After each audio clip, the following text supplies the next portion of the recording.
예수님의 마음은 어떤 마음이냐? 온유하고 겸손한 마음이다 그랬습니다. 회개는 아무나 하는 거 아닙니다. 사실 하나님 말씀을 듣고 온유하고 겸손한 사람만 회개하는 겁니다. 그래서 20절 보니까 권능을 가장 많이 행하신 고을들이 회개하지 아니함으로 책망하셨다. 하나님의 역사를 가장 많이 보여줬는데 책망을 받는데 그게 바로 고라신과 가브나움이에요.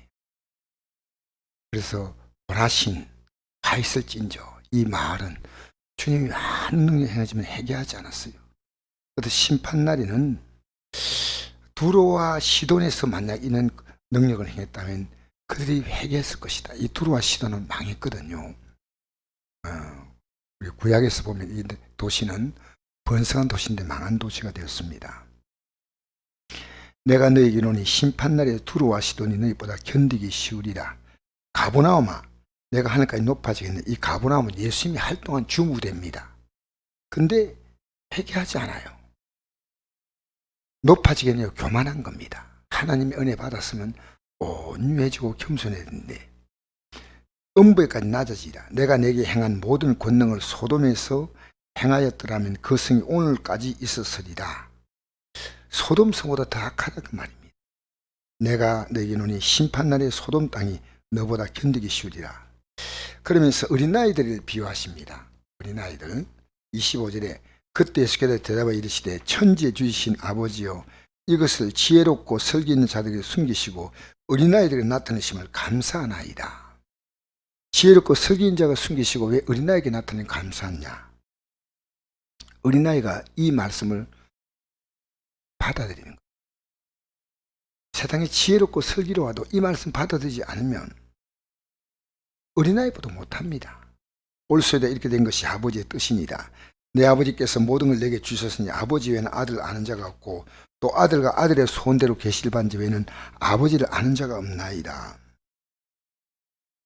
아버지 외에는 아들을 아는 자가 없고 또 아들과 아들의 소원대로 계시받은 자 외에는 아버지를 아는 자가 없다. 그러니까 아버지는 아들을 아시고 그 다음에 아들의 소원대로 계시받은 자도 아버지를 아신다. 하나님 아버지가 누군가를 우리는 예수님을 통해서 알 수 있습니다. 근데 예수님은 어떤 분이냐? 참 겸손한 분입니다. 온유한 분입니다. 그래서 십자가에 못 박히실 때 죽기까지 복종했다. 하나님이 십자가에 못 박히는 걸 원하실 때 죽기까지 복종했다. 너희 안에 이 마음 품으라고 그리스도 예수의 마음이 그런 근본 하나님 본체시나 하나님 동등됨을 취하고 여기지 아니하시고 오히려 자기를 비워 종의 형체를 가졌다. 참 제가 이 말씀을 대하면서 나는 마음이 온유하고 겸손히 나의 멍에를 메고 이 나의 멍에가 뭐냐면요. 온유하고 겸손한 것이 바로 명예입니다. 온유하고 이 명예가 있으면 짐을 잘 지잖아요. 그렇게 온유와 겸손으로 모든 걸 짊어지라는 겁니다. 온유와 겸손, 명예를 가지고. 예수님은 온유했기 때문에 겸손했기 때문에 십자가를 졌습니다. 이런 내 멍에는 쉽고 내 짐은 가볍다.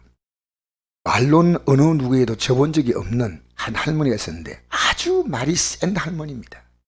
근데 그 집에 똑똑한 며느리가 들어오게 되었어요. 많은 사람이 저 며느리는 이제 죽었다 걱정을 한 거예요. 근데 어찌됐는지 시어머니가 조용한 겁니다. 아주 조용했어요. 그럴 뻔한데 이상하게 생각했습니다. 그게는 이런 이유가 있었어요. 며느리가 들어올 때 시어머니는 벼르고 빌렸습니다. 처음부터 꽉 잡아놓지 않으면 나중에 큰일 난다고 생각했더니 처음부터 잡으려고 단단히 마음을 먹었습니다. 그래서 처음부터 14일 고되게 시켰어요. 생터집 잡아가지고 모욕도 주고. 그러나 며느리가 전혀 잡히지 않아요. 왜? 며느리는 그때마다 시어머니의 발밑으로 내려간 겁니다. 한 번은 시어머니가 느닷없이 친정에서 그런 것도 안 배워왔나? 생트집을 잡아도 며느리는 공손하게 제가 아무리 친정에서 배워왔다고 해도 시집와서 어머니께 배우는 것이 더 많아요. 모르는 것 자꾸 나무라시고 가르치세요. 어머니 머리를 조아리면서 배우겠다고 하니 시어머니는 할 말이 없었습니다. 또 한 번은 그런 것도 모르면서 대학 나왔다고 하냐 이렇게 공연히 모욕 주는 겁니다. 며느리 웃으면서 요즘 대학 나오는 거요 옛날 초등학교 나오는 것보다 못해요. 어머니 매사 이런 식이니까 시어머니가 아무리 찔러도 소리가 나오지 않습니다. 무슨 말대꾸를라도 해야 큰 소리 치면 나무라겠는데 이건 어떻게 된 것인지 한마디 하면 그저 시어머니 발밑으로 기어들어가니 오히려 불안하고 피곤한 것은 시어머니였어요. 참 성경은 말합니다. 베드로전서 5장 6절에 그러므로 하나님 명하신 손안에 겸손하라.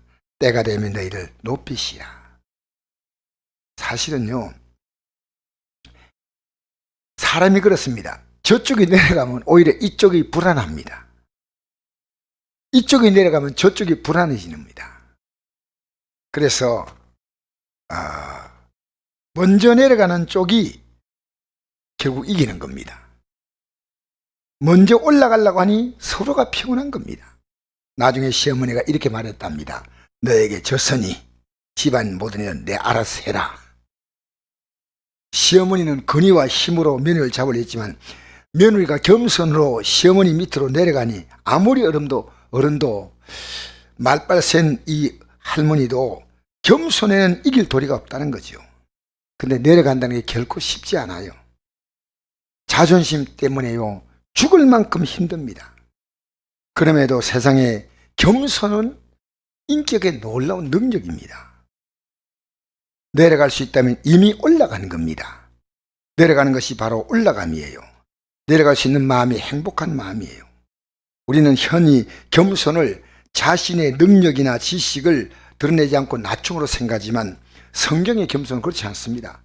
하나님 앞에서 나란 존재가 아무것도 보잘 것 없는 것을 자각한 사람이 그 겸손한 마음으로 영혼을 대하는 겁니다. 진정한 겸손은 하나님과 우리 예수 그리스도의 십자가에 대한 경험에 꼽히는 자신의 신앙의 열매입니다. 우리 예수님이 이렇게 겸손하게 십자가에 달렸다. 그러니까요 모든 이름에 뛰어난 이름을 주어서 하늘에 있는 자와 땅에 있는 자와 땅 아래 있는 자들 예수의 무릎에 꿇게 하시고 모든 사람들이 예수 그리스도를 이제 높이도록 했다는 게 이게 빌립보서 2장 9절 10절 11절 말씀이에요. 그래서 사랑과 하나님 은혜에 대한 사랑이나 하나님의 은혜에 대한 감사가 없는 사람은요 결코 겸손할 수 없습니다. 하나님은 야고보 4장기를 말씀했습니다. 교만한 자를 물리치시고 겸손한 자에게 은혜를 주신다. 여러분 우리는 주님의 인격을 닮아가야 합니다. 사실은요 오늘 멍에를 메라. 나는 마음이 온유하고 겸손 내 멍에를 메고 내게 배우라. 이 멍에가 뭐냐? 사실은 뭐냐? 겸손한 마음이에요. 겸손한 마음. 겸손하면요 하나님이 은혜를 주셔서 우리 인생을 살아가는데 점점 올라가게 만드시는 거예요. 그런데 교만하면요 잠시의 느낌뿐이지요 점점 내가 초라해지고 내려갑니다. 그러니까 내려가는 겸손은 올라가게 되는 것이고 올라가는 교만은 결국 내려가게 되는 것입니다. 우리는 내려가야 합니다. 그러면 주님이 높이시는 줄 믿습니다.